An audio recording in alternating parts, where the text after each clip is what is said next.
Cette affaire, elle est absolument terrible. La seule défense, c'était de me dire qu'il avait besoin d'argent pour se marier et il a gagné 3 ans. Mais quand vous défendez des trafiquants de stupéfiants qui arrivent en jogging, claquettes, chaussettes, c'est pas possible. C'est pas possible. C'est quoi que t'as vu le plus surprenant, qui t'a fait rire? Un confrère qui a commencé sa plaidoirie en chantant du Johnny Hallyday, allumer le feu. Parce qu'il y avait eu un incendie à Lucéram. Oh non, quel enfer. C'est cette call girl qui se retirait du marché et épousait cet homme très très riche, milliardaire. Elle avait monnayé son passage en mairie à 2,5 millions d'euros. Bonjour tout le monde, bienvenue sur Légende. Aujourd'hui, on reçoit Emmanuelle Bardon qui est avocate à Nice. Ça fait plus de 20 ans qu'elle est avocate. Elle vient nous raconter plein d'affaires qui lui sont arrivées. Elle s'occupait de divorces, de plein de divorces différents, certains qui ont coûté très cher, comme le mariage d'un milliardaire qui a perdu près de 2,5 millions d'euros. Merci en tout cas à tous de nous suivre de plus en plus sur Légende. On sort des interviews les mercredis, vendredis et dimanches sur la chaîne. Si vous nous écoutez en podcast, que ce soit sur Google Podcast, Apple Podcast, Deezer ou Spotify, on est aussi disponible en vidéo sur YouTube. Et si vous nous écoutez sur YouTube et que vous aimez les podcasts, on est aussi disponible sur toutes les plateformes que je viens de citer. Merci en tout cas de nous écouter. Et pour l'instant, on commence l'interview avec Emmanuelle Bardon, avocate depuis 20 ans. Bonjour, je m'appelle Emmanuelle, je suis avocate et je vais vous expliquer le plus beau métier du monde. Merci beaucoup. Je te récupère le clap. Oui. Hop. Emmanuelle, je suis très heureux de te recevoir ici sur Légende. Tu es avocate au barreau de Nice depuis 2001. Ouais. Pour reprendre un petit peu ta vie, comment tu décides de devenir avocate? Est-ce que c'était le modèle de parents, par exemple, qui faisaient ce métier-là, de droit? Est-ce qu'au contraire, tu avais ces valeurs-là de vouloir défendre en permanence autour de toi? Comment ça démarre? Waouh, je sais pas si tu as 2 heures, mais... J'ai 2 heures. Ça tombe bien, j'ai exactement 2 heures, c'est le bon timing. Bon, pour la faire très courte, me concernant, ça a été un appel. Je me souviens que j'avais 12-13 ans et je savais déjà que je serais avocat. Je savais déjà que je voulais défendre les gens. En fait, on ne s'est jamais posé la question avec mes parents de ce que j'allais faire. J'ai jamais été dans des salons étudiants ou j'ai jamais été voir une conseillère d'orientation. Ça a été tout de suite direct. D'accord. Je voulais être avocat. Je voulais défendre les gens. J'ai vraiment répondu à un appel. Tellement que je me suis dit que si je répondais pas à cet appel, j'allais rater ma vie, quoi. Il allait manquer quelque chose. C'était vraiment une évidence pour moi. D'accord. Tu parlais du pénal. Tu nous disais que c'était un peu plus compliqué que le reste par rapport au côté intégration quand tu es une femme par rapport à un homme. Qu'est-ce qui caractérise le pénal à ce point-là, justement, pour être un peu plus mise de côté quand tu es une femme? Avocat, dans l'esprit des gens, c'est un métier d'homme. D'ailleurs, pendant très longtemps, on a dit avocat et pas avocateux. Oui, voilà. Tu dis encore avocat. Et moi-même, j'ai commencé en disant à tout le monde, pendant des années, je suis avocat. Si on se rappelle l'anecdote de Gisèle Halimi, elle avait été rappelée à l'ordre par son bâtonnier, puisqu'elle était inscrite au barreau de Paris, parce qu'elle écrivait sur son papier en tête « avocateux au barreau de Paris ». Et il lui avait écrit un courrier en disant « Madame, je vous prie de bien vouloir enlever le « e » et ne pas féminiser le mot « avocat » comme si c'était véritablement une injure ». Donc, c'est un métier d'homme dans l'esprit des gens. Parce qu'il faut de la prestance, il faut en imposer. Et quand tu fais du pénal, qui est le sanctuaire de l'oralité, qui est le sanctuaire de la défense, eh bien, on pense qu'effectivement, un homme est plus fort, plus charpenté pour donner des coups et pour supporter le fardeau d'une peine, d'une audience. Donc c'est vrai qu'au début, quand j'ai commencé à faire du pénal et que je rentrais dans la salle d'audience correctionnelle, je rentrais à pas de loup et j'étais pourtant en robe d'avocat. Tu sais qu'on a un costume. Un costume noir avec la soutane blanche. Une soutane. Je passe la moitié de ma vie en habit de curé. Eh bien, on me disait bonjour mademoiselle. Et non pas bonjour maître, ou bonjour consoeur, ou bonjour confrère. Voilà, donc ça, je l'ai vraiment éprouvé. On me disait, mais le juge d'affaires familiales, c'est au bout du couloir, vous vous êtes trompé de salle d'audience. Je l'ai véritablement vécu parce que c'était une époque où les femmes étaient vraiment minoritaires dans la profession. Et alors, c'était vraiment une chasse gardée, le pénal, quoi. Vraiment, on se demandait ce que je venais faire là. T'as le droit à ton lot de réflexion sexiste, t'as le droit à tout ce genre de choses aussi ou... Ouais, bien sûr, évidemment. Même d'avance, même peut-être de certains, j'en sais rien, comment ça peut se passer. Je connais pas du tout ce milieu-là, mais... C'est terrible, en fait. C'est terrible parce que si t'es une femme, que t'es jeune, j'ai commencé, j'avais 25 ans, j'étais une des plus jeunes de ma promotion, et que t'es blonde, de surcroît, tu cumules tous les miles pour pas qu'on t'écoute, en fait. Voilà. Et même chez les magistrats, qui étaient aussi des hommes, c'était compliqué de trouver de l'espace pour plaider. Donc, au bout d'un an, je suis allée voir mes parents et je leur ai dit, écoutez, je crois que je vais arrêter, c'est trop dur. À bout d'un an, après ton barreau? après avoir prêté serment. Donc, au bout d'un an, je vais voir mes parents et je leur dis c'est trop dur, je vais arrêter. Je suis passée sous des tracteurs, des rouleaux compresseurs. J'ai été humiliée à l'audience, stigmatisée. Je vais pas pouvoir défendre les gens. Je vais pas y arriver, en fait. Parce que si je suis attaquée et que j'arrive pas à l'assumer, comment je vais faire pour défendre des gens qui sont encore plus attaqués que moi? Et là, ils ont eu une parole assez magique, parce qu'ils sont pas du tout avocats, mes parents. D'accord. Et ils m'ont dit, mais qu'est-ce que tu croyais, Emmanuel? Tu croyais que ça allait être facile? Tu croyais qu'en embrassant un métier comme ça allait être facile? Et je dis, bah non, c'est vrai, pourquoi je pensais que ce serait facile? Ils m'ont dit, mais il faut que tu fasses ta place, ça va être dur. Voilà, et à partir de là... C'était un tour de déclic un peu qui t'ont créé, en fait. C'est vrai, je les remercierai jamais assez, parce que je me suis levée le lendemain et j'ai dit, bah non, ça suffit. Voilà, vous allez vous pousser à la barre quand je vais arriver, je vais me faire une petite place, quand je vais parler, vous allez m'écouter. Et je pense qu'il y a beaucoup de femmes avocates qui ont commencé de ma génération, qui ont dû vraiment faire cette place. J'imagine. Subir ça. Quand tu parlais de tes débuts, puisque ça faisait un an là, que tu me disais que tu avais commencé avant d'avoir ces doutes de est-ce que je continue ou est-ce que je me retire. En 2001, on t'a confié ta première affaire, c'était une fraude avec un médecin. C'était quoi cette affaire? Comment un médecin peut frauder? Dans quelle mesure? Qu'est-ce qu'il avait fait concrètement en fraude? Concrètement, il s'était associé avec son expert comptable. Et cet expert comptable avait eu une comptabilité a priori très douteuse, ou a priori c'était un gros laboratoire d'analyse médicale à Nice, et tout le monde prenait plus ou moins un peu dans la caisse. Il y avait effectivement une comptabilité qui était complètement défectueuse. Bon, et évidemment, ça n'y coupait pas, il y avait une intention délictuelle derrière. Donc tu avais un client coupable en fait, déjà, tu savais? Moi, j'avais un client qui reprochait à son expert comptable de l'avoir entraîné dans cette fraude fiscale. D'accord, ok. Voilà, et c'est là où le dossier commence à glisser, parce que moi, je pense qu'en ayant eu 1 an avec sursis pour ce médecin, eh ben, l'affaire est terminée. Sauf qu'en fait, l'expert comptable, il est mort. Il est mort, et on s'aperçoit, alors au début on pense à un suicide, et puis rapidement on s'aperçoit que le client accusé de fraude fiscale lui avait en fait une injection sous-cutanée d'un produit. Et on est passé en qualification, il a été mis en examen, homicide involontaire. Donc en plus de la fraude, il commence avec un... Et ensuite, il a été poursuivi, mis en examen pour assassinat. C'est-à-dire qu'on a véritablement pensé qu'il avait essayé de le tuer. Donc le dossier a véritablement gonflé. Voilà, ça a été ça, première affaire. Ça se termine comment? Parce qu'il a vraiment fait une injection. Je crois qu'il n'a pas eu grand-chose au final, parce qu'il a réussi à se disculper. Et toi, tu avais une intime conviction. Est-ce que qu'elle joue, ton intime conviction, de savoir si ton client était un meurtrier ou pas? Moi, je pense qu'à cette époque, j'avais aucune intime conviction. J'avais tellement peur, je tremblais tellement, je transpirais tellement que je pensais plus rien du dossier. D'accord. Mais ça reste une grosse énigme, et je m'aperçois que parfois, je traverse des dossiers et sans véritablement savoir si la personne a fait ou pas ce qu'on lui reproche. Et j'ai même des dossiers pendant 1, 2 ou 3 ans où je n'évoque même pas la chose avec mon client. C'est-à-dire que nous ne discutons pas de la vérité du dossier. C'est-à-dire qu'il ne me raconte pas s'il a fait ou pas l'infraction. C'est arrivé. C'est ton choix? Tu ne veux pas t'y intéresser, ou c'est juste parce que tu ne veux pas que ça te perturbe dans ton... C'est une question de feeling, en fait. Parce que quand quelqu'un vient s'asseoir en face de toi, il y a 2 catégories de personnes. La première catégorie de personnes, c'est celle qui veut que tu la crois. Donc, elle veut tout te dire, elle veut tout expliquer. C'est important moralement pour elle qu'on prenne son parti, qu'on endosse son sac à dos. Ce que je peux parfaitement comprendre, ça me va très bien.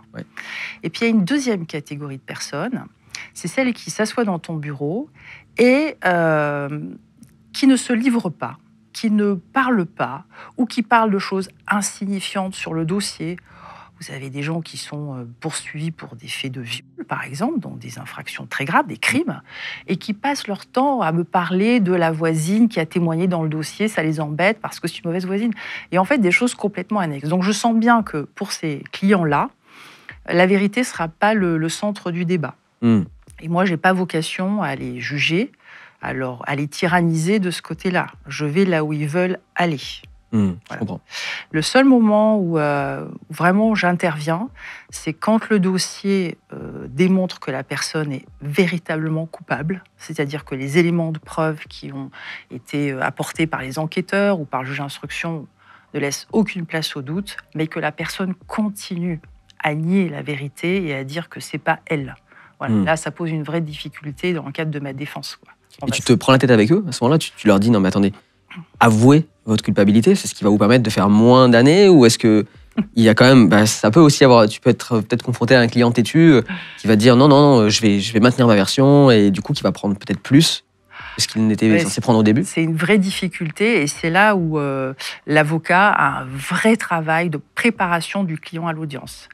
Parce qu'il y a une lecture du dossier qui est faite avec le client, et puis ensuite, il y a le traitement de cette lecture qui est faite. C'est-à-dire qu'en fait, on lui dit, voilà, si on nie ça et si on ne reconnaît pas ça, alors on va agacer le tribunal, hein, ça c'est sûr. Nier que c'est pas vous sur les caméras de surveillance alors que vous êtes en train de cambrioler un restaurant alors qu'on vous voit. Alors ça, c'est une affaire que tu as eue, il faut qu'on en parle, parce que j'ai vu ça dans le dossier, mais tu as un homme, parce que autant on l'a raconté cette histoire-là, tu as un homme dont tu t'es occupé, qui a été filmé, c'est ça, sur différentes caméras de restaurants. Est-ce que tu peux le raconter en détail, cette affaire? Oui, c'était un jeune client, un jeune homme, à la vingtaine, qui avait un petit problème de boisson. Et donc, pour aller récupérer de l'argent, eh bien, il avait décidé de cambrioler tous les établissements de restauration du Vieux-Nice. Sauf que ces établissements de restauration, bien sûr, ils ont des caméras de surveillance. Et alors, on le voit dans tous les dossiers, sourire sous la caméra, ouvrir la caisse enregistreuse, voler les bouteilles de champagne. Et effectivement, ces éléments de preuve, ils sont dans le dossier, ils sont irréfutables, on les voit. Voilà. Donc, mon travail, c'est de dire à cette personne, à mon client, écoute, je pense qu'on ne va pas pouvoir nier les faits, on ne va pas pouvoir dire que c'était pas toi, que tu étais ailleurs ou avec tes copains. Il va falloir effectivement qu'on reconnaisse l'infraction. Par contre, il va falloir qu'on explique pourquoi tu t'obstines à aller dans des restaurants, parfois pour voler 20 ou 30 euros. Enfin, parfois, les butins étaient modiques. C'est pour s'acheter à boire, en fait? C'était pour l'immédiateté? Oui, pour les bouteilles, on ne savait pas trop ce qu'il faisait. Et pour le sourire à la caméra, c'est-à-dire qu'il s'arrêtait devant chaque caméra et qu'il regardait en souriant? Oui, tout à fait. Vraiment bien en dessous. Voilà, donc je pense qu'effectivement, ça a dû attendrir un peu tout le monde. D'accord. Qu'est-ce qui risquait? Parce que si tu me dis, il prend 20 euros par-ci, même s'il prend 100 euros de l'autre côté, et qu'il en fait 6 de braquage, il n'enlève pas un butin gigantesque et il tue pas le commerce d'un bar. Qu'est-ce qu'il risque quand même en termes de peine? Il risque des années de prison. Oui, parce que ce sont des vols avec effraction. Et puis, alors là où il s'en sort très bien, effectivement, c'est que c'était tombé autour du Covid, de la période post-Covid. Et donc, les tribunaux étaient en retard dans les dossiers.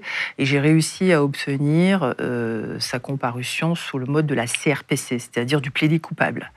Donc, on avait reconnu les faits et en échange, on avait eu une peine bien moindre à ce qu'il aurait eu s'il était passé devant une véritable juridiction de jugement avec un juge. Voilà, donc on a pu négocier sa peine. Et il s'en est sorti. Il a trouvé un travail et ça a été terminé. Il a eu du sursis? Il a eu quelque chose quand même ou... Oui, il a eu des peines avec sursis. Oui, tout à fait. Le fait d'avoir trouvé un travail, ça l'a peut-être aidé à ne pas avoir de... C'était fondamental. Dans le cadre de la négociation de peine, il faut mettre quelque chose sur la table. On ne peut pas arriver en disant... Je reconnais les faits, désolé, pardon, je ne le referai plus. Ça ne marche pas. Donc, il faut expliquer pourquoi on a fait ça. Le mobile n'est jamais une cause d'exonération de la peine. C'est-à-dire que ce n'est pas parce que vous expliquez pourquoi vous avez commis un acte qu'on va moins vous condamner. Mais ça contextualise. Dire que ce jeune homme avait une situation familiale difficile, qu'il avait des problèmes de boisson, qu'il est jeune. Bon, tout ça, ça donne des éléments au procureur pour me proposer une peine moindre. Et puis aussi de dire, mais regardez, il est totalement inoffensif, il a un travail, il est jeune, il va se réinsérer. Donc il faut donner un peu de matière pour pouvoir négocier la peine. Si on arrive sans rien, on ne peut rien négocier. On parlera de différentes affaires tout à l'heure, mais je me demandais quand tu reçois, dans ce cas-là bien précisément, c'est pas une affaire où il y a beaucoup de négociations, on sait qu'il est coupable, mais quand tu dois préparer une défense, est-ce que tu fais une sorte de répétition un peu orale avec ton client ou ta cliente et tu leur dis... si jamais on vous pose cette question, vous devez répondre ça. Si jamais on vous regarde dans les yeux, vous devez baisser les yeux. Est-ce qu'il y a des consignes un peu classiques que tu donnes, ou même cas par cas, pour aider tes clients? Il y a plus que des consignes. Moi, je fais une véritable préparation à l'audience. C'est-à-dire que quand mes clients reçoivent une convocation en justice, que j'ai commandé la copie du dossier pénal, Dès que je la reçois, je convoque mon client pour lecture du dossier ensemble. Parce que moi, j'ai besoin aussi de savoir ce que ça veut dire, tous ces écrits, toutes ces déclarations. Et ensuite, je lui explique comment va se passer l'audience. Et elle se passe toujours selon la même trame. Les questions de petite personnalité, l'identité, la lecture des faits. Et petit à petit, il y a une méthode de l'entonnoir où on arrive au cœur du sujet. La technique, c'est de regarder tout ce qui ne va pas dans le dossier, parce que tout ce qui ne va pas dans le dossier, le président ou la présidente va le pointer du doigt. Forcément. Donc voilà, on ne peut pas le mettre sous le tapis. Donc il faut préparer le client. Parce que quand il arrive à la barre du tribunal ou de la cour d'assises, le client, il est submergé par la peur.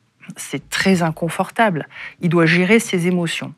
Donc si on ne le prépare pas, s'il n'a pas relu le dossier, il arrive à la barre du tribunal, il n'arrive plus à articuler. Moi, j'ai des clients, je vois des hommes et des femmes passer, ils sont tétanisés, on voit bien qu'on ne les a pas préparés.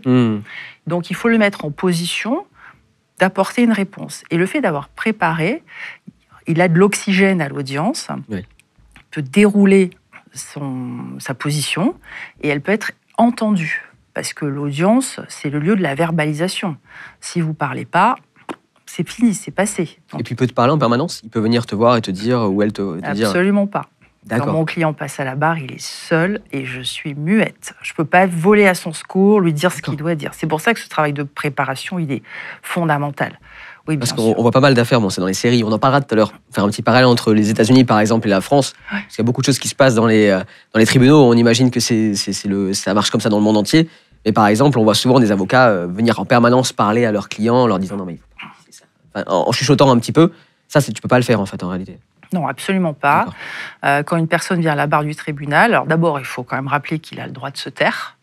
Il a le droit de garder le silence, c'est-à-dire qu'il n'est pas obligé de répondre aux questions du tribunal. Ah, même au tribunal? Je pensais que c'était quand le garde à vue, mais non, c'est au tribunal. Le droit de se taire, c'est à toutes les étapes de la procédure, à partir du moment où tu es arrêté jusqu'au moment où tu es jugé. Et ce droit de se taire, on te le rappelle à toutes les étapes, parce que si jamais tu ne veux pas parler, on te dit bien que ce droit au silence ne peut jamais se retourner contre toi. On ne pourra jamais le retenir contre toi. Voilà, donc, bien sûr, tu as le droit de te taire, tu peux faire des déclarations spontanées. Donc, il y en a, ils arrivent à la barre, et ils ouvrent la boîte de Pandore et ils parlent. Il ne faut jamais le faire. Ah oui, tu déconseilles. Je déconseille de le faire, mais c'est une possibilité. Ou troisième option, c'est de répondre aux questions du tribunal. Et là, c'est vraiment ce que je conseille de faire, puisque c'est le président qui va driver l'entretien, et on fait des réponses courtes, concises et précises. D'accord, ok. Ah oui, c'est cadré tout. Il n'y a rien qui dépasse normalement dans un bon procès. Rien, parce que moi, je vais plaider après. Donc, ça va servir ma plaidoirie. Il faut bien amener mon travail et le préparer. Voilà. Et je sais par expérience que quelqu'un qui a été bien préparé à l'audience, c'est 50% de mon travail qui est fait. Tout comme la façon dont il est habillé. Je les prépare aussi vestimentairement. Ah, c'est vrai? Bah oui. T'as des personnes, par exemple, qui sont très mal habillées, à qui tu vas dire ce jour-là, c'est chemise, pantalon, chaussures propres. C'est quoi que tu leur dis? Moi, je leur donne carrément un code vestimentaire. Alors, je m'adapte à la personne que j'ai en face de moi. Si j'ai un CSP+, si j'ai quelqu'un qui sait naturellement bien s'habiller, je laisse faire.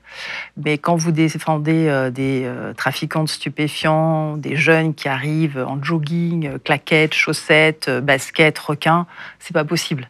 C'est pas possible. Voilà, je leur dis toujours, pour être respecté, il faut être respectable. Et le fait de venir bien habillé, sans basket, sans jean troué, avec une chemise et sans mettre les mains dans les poches, avec une attitude ouverte, les magistrats, les juges, c'est des gens comme toi et moi. Ils sont sensibles à ça. Les signaux, en fait, naturels. Exactement. Et ils voient bien que le client respecte la solennité de l'audience. Il en prend la mesure, c'est sérieux. Donc, on envoie les bons signaux. D'accord. Bon, j'ai même des clients qui poussent le jeu jusqu'à se mettre des fausses lunettes de vue pour faire sérieux à l'audience. J'en ai beaucoup, je les ai jamais vus sans lunettes, et puis ils arrivent à l'audience, ils ont des lunettes carrées. Voilà. Oui, parce que dans l'esprit des gens... Vous avez vu, maître, j'ai mis des lunettes en plus. Super, mais vous n'avez pas de problème de vue, donc ça ne servira pas à grand-chose. Tout à fait. Est-ce que, par exemple, tu peux préparer une défense avec quelqu'un pendant des semaines, c'est un gros procès, et tu arrives au bout, et la personne qui est censée être innocente va se trahir, enfin coupable, va se trahir avec une petite phrase, alors que tu es censé la défendre jusqu'au bout, que tu arrives quasiment à avoir du sursis ou même une peine, et là la personne dit la petite phrase qui va faire comprendre qu'elle est coupable. Est-ce que ça arrive, ça? En fait, il faut comprendre comment est construit un procès. après l'interrogatoire à la barre du tribunal, la partie civile demande des dommages et intérêts.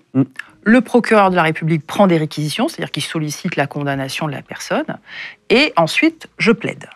Mais, petite cerise sur le gâteau, une fois que tout le monde a fait son travail, la parole est donnée en dernier au prévenu ou à l'accusé, dans tous les procès. Et ça, c'est très dangereux ce moment-là, parce que quand on a plaidé 1 heure ou 2, qu'on a tout donné, tout décortiqué, on fait revenir votre client à la barre et on dit « Monsieur, madame, est-ce que vous avez quelque chose à rajouter ?»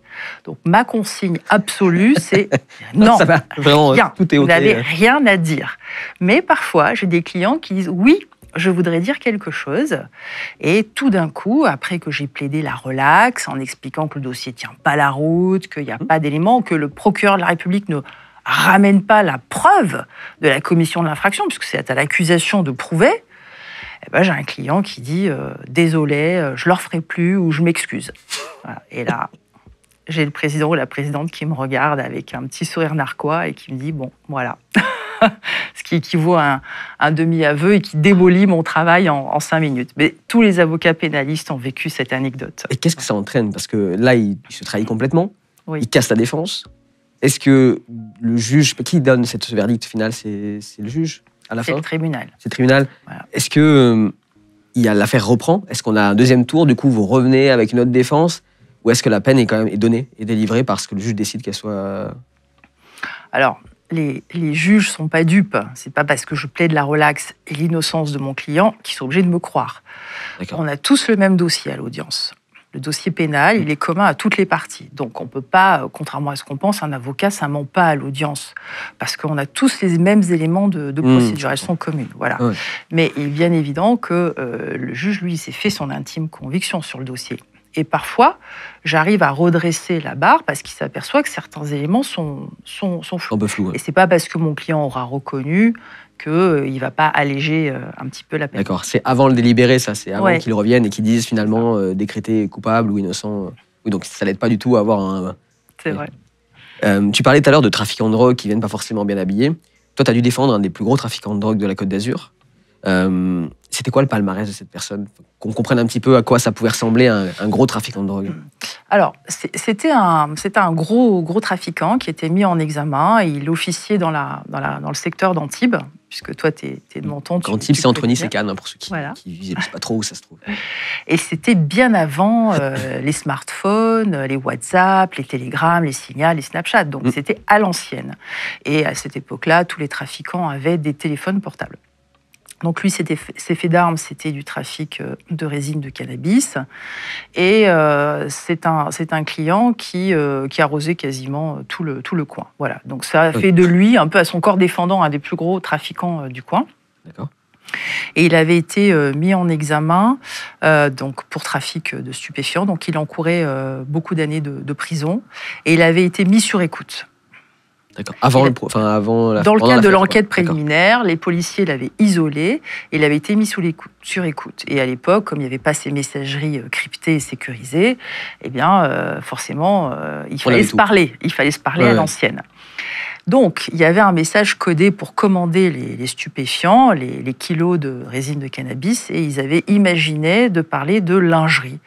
Donc, on a des pages et des pages d'écoute téléphonique dans ce dossier où ils parlent de s'acheter des culottes, des soutiens-gorge, des porte-jartelles. Voilà, donc ce qui est très drôle. Pour le trafiquant de drogue, c'est quand même rigolo, quoi. Voilà, donc il y avait des codes, bien sûr, sur les quantités. Tu veux 3 porte-jartelles, 2 soutiens-gorge, rembourrés, pas rembourrés. Bon, donc c'était très, très drôle. Et quand il a été interrogé par le juge d'instruction dans le cadre de son information judiciaire, donc le juge d'instruction relit dans son cabinet les écoutes avec un petit sourire au coin des lèvres et il dit à mon client, donc monsieur, si je vous suis bien, donc vous êtes un passionné de lingerie féminine, en fait, c'est ça, voilà. Donc voilà, on avait quand même tous souri à ce moment-là. Ouais. Et comment ça se passe dans un cadre de trafic de drogue? Parce qu'il y a l'entourage. C'est jamais des vies classiques quand on fait du trafic de drogue. Je pense qu'il y a quand même une ambiance. Est-ce qu'il y a des discussions? Est-ce que c'est des gens qui payent énormément? Dans quoi tu te retrouves? Est-ce que tu hésites avant de prendre ce dossier-là? Est-ce que tu considères que n'importe qui est défendable? Comment tu vis cette chose-là? Alors, pour les trafics de stupéfiants, c'est toujours un peu les mêmes dossiers. J'en ai fait beaucoup au début de ma carrière parce que j'étais commise d'office. Comme beaucoup d'avocats qui commencent au pénal, c'était une des obligations du stage. Quand on commençait, on était avocat stagiaire pendant 2 ans. Et on était obligatoirement commis d'office. Donc, en fait, du trafic de stupéfiants, j'en ai fait plus souvent que je le voulais. Commis d'office, c'est pendant une garde à vue, les gens qui n'ont pas d'avocat, on leur en donne un d'office, c'est ça? Exactement. Si tu ne connais pas d'avocat ou si tu n'as pas les moyens d'en avoir un, à ce moment-là, la loi oblige l'État à te donner un avocat, un médecin, un interprète. Voilà. Donc, en fait, les clients ne nous ont pas choisis et on ne les a pas choisis non plus. C'est une union forcée. Voilà. Et donc, on se retrouve avec des dossiers en matière de stupéfiants qui sont toujours les mêmes, c'est-à-dire des saisies, des perquisitions, et puis ensuite des pesées, des analyses de produits, et ensuite des mises en examen, des détentions provisoires. Donc, c'est toujours le même type de dossier. Voilà, j'en ai fait beaucoup et j'en fais moi. Donc, c'est vrai qu'il y a beaucoup d'enjeux en termes de peine dans ces dossiers. Souvent, d'ailleurs, le risque est accepté par les trafiquants parce qu'ils manipulent des sommes absolument ahurissantes. De simples surveillants, des guetteurs de coin de rue peuvent se faire quelques centaines d'euros très très facilement en une journée. Voilà, donc forcément... c'est l'argent facile finalement. Alors, plus ça monte, plus c'est des grosses sommes. Exactement, sachant que les très gros ne sont pas en France et que c'est souvent les secondes mains. Il y a quelques mois, j'ai défendu un client qui avait été arrêté à ce péage que tu connais de la Turbie, qui est un point de passage entre la France et l'Italie. C'est le dernier péage avant l'Italie, en fait. Exactement. Et là, tous les go-fast arrivent, font la caisse, dans des voitures d'ailleurs beaucoup trop visibles, et les douanes sont réparties. Voilà. Et immanquablement, il y en a toujours un qui se laisse prendre. Donc là, il avait effectivement toute la voiture tapissée de cannabis. Donc ça a été très facile de le détecter, ne serait-ce que par l'odeur. Voilà, l'odeur vous n'avez même pas besoin de faire venir les chiens. Voilà. Donc il a pris effectivement 3 ans d'emprisonnement ferme. Et il était primo-délinquant. C'est-à-dire qu'il a... Premier délit. Ouais. Incroyable. Ah oui, donc le premier délit, c'est un go-fast, quoi. Ouais. Ah oui, ça passe du 0 à 100. C'est assez radical, quand même. C'est très radical. Et sa seule défense, c'était de me dire qu'il avait besoin d'argent pour se marier et qu'il avait fait une rencontre d'opportunité qui lui avait dit écoute, moi j'ai la solution, tu fais un go-fast et tu vas pouvoir gagner 5 000 €. Voilà. Et il a gagné 3 ans. Voilà. Et c'est souvent des gens qui n'ont jamais eu de casier qui se font prendre. Ils prennent des petites mains en nécessité d'argent et qui pensent qu'ils ne seront pas pris. Et voilà, c'est catastrophique. Tu leur fais la morale en leur disant mais vous vous rendez compte que ce que vous venez de faire pour 5 000 €, si vous privez de 3 ans de votre vie, est-ce que tu leur dis ça? Ou tu ne te permets pas justement d'avoir... Non, j'ai jamais fait la morale à aucun de mes clients. D'abord parce que j'ai pas qualité pour le faire. Je pense que les 23 ans de métier que j'ai fait m'ont démontré qu'à peu près n'importe qui est capable de faire à peu près n'importe quoi. Et que les circonstances de la vie, les mauvais choix, les décisions idiotes peuvent vous faire aller dans des directions, peuvent vous faire aller devant un tribunal correctionnel ou devant une cour d'assises. Ça peut arriver. Voilà. Ah ouais. Et ce milieu de trafic de drogue, entre autres, est-ce que ce sont des gens qui sont capables de te mettre la pression quand ils viennent te voir et en te disant il va falloir me sortir de là parce que c'est pas possible, je vais pas aller en prison, combien vous voulez? Enfin, un peu en sorte de carotte en fait pour essayer d'être mieux défendu en pensant que plus ils vont payer, plus ils vont être défendus. Est-ce que ça arrive, ce genre de choses? C'est vrai que les trafiquants de stupéfiants, c'est des gros caractères, c'est des caïds. Ils ont des surnoms la plupart du temps, le Corse, l'Algérien, le Balafré, voilà. Donc ils ont des noms, c'est des mini-célébrités dans leur quartier. Et quand ils s'adressent à l'avocat ou quand leur entourage s'adresse à l'avocat, dans certains cas de figure, effectivement, ils peuvent être tentés de mettre la pression à l'avocat, soit pour qu'il donne des informations sur le dossier, soit en général c'est pour qu'il donne des informations sur le dossier parce que le dossier est secret et on ne peut communiquer avec aucun membre de la famille sur ce qu'il y a dedans. Voilà. Or, ils veulent effectivement savoir ce qu'il y a dedans parce qu'il y a souvent des co-auteurs. Ça implique un petit peu tout le monde. Donc, oui, il y a la loi du silence. En plus, il y a la loi du silence, en plus, pour pas qu'il parle. Puis, il ne faut pas croire, c'est un marché très concurrentiel. C'est-à-dire qu'ils sont très, très enclins à se voler les quartiers, les rues, les marchés. Voilà. Donc, dès qu'il y en a un qui tombe, c'est une place pour les autres. Oui, comme des mini-cartels, en fait, concurrents de quartier. Ouais. Oui. Les avocats, parfois, sont utilisés, malgré eux, dans des affaires, notamment de blanchiment d'argent. Tu m'as expliqué que parfois, il peut y avoir un conflit entre deux parties, mais un faux conflit. Est-ce que tu peux raconter un peu comment deux avocats peuvent être utilisés dans ces cadres-là, dans ces contextes-là? Ah oui, alors nous, effectivement, on est des professions où on manipule de l'argent. On manipule de l'argent et pour cela, on a ce qu'on appelle des CARPA, des caisses de règlement pécuniaire. C'est-à-dire que les fonds transitent sur ces caisses. Voilà. Donc, ce sont des caisses autonomes, indépendantes. L'État n'a pas du tout de visuel dessus. Et il y a des délinquants qui sont bien au courant de ce mode de fonctionnement et qui font semblant d'avoir des procès entre elles, par exemple deux sociétés, qui s'inventent une reconnaissance de dette ou une facture impayée, bien sûr d'un certain montant, qui prennent chacun un avocat et qui fabriquent un faux procès pour avoir un jugement qui, en fait, est complètement fallacieux. Ils font semblant de s'affronter. Donc, il y en a qui fait semblant de perdre et l'autre qui fait semblant gagner. L'autre qui fait semblant de résister, qui fait semblant de ne pas être d'accord. Bon, au final, le tribunal tranche, il rend une décision de justice avec un montant à payer au titre des condamnations et les fonds transitent sur le compte CARPA des avocats.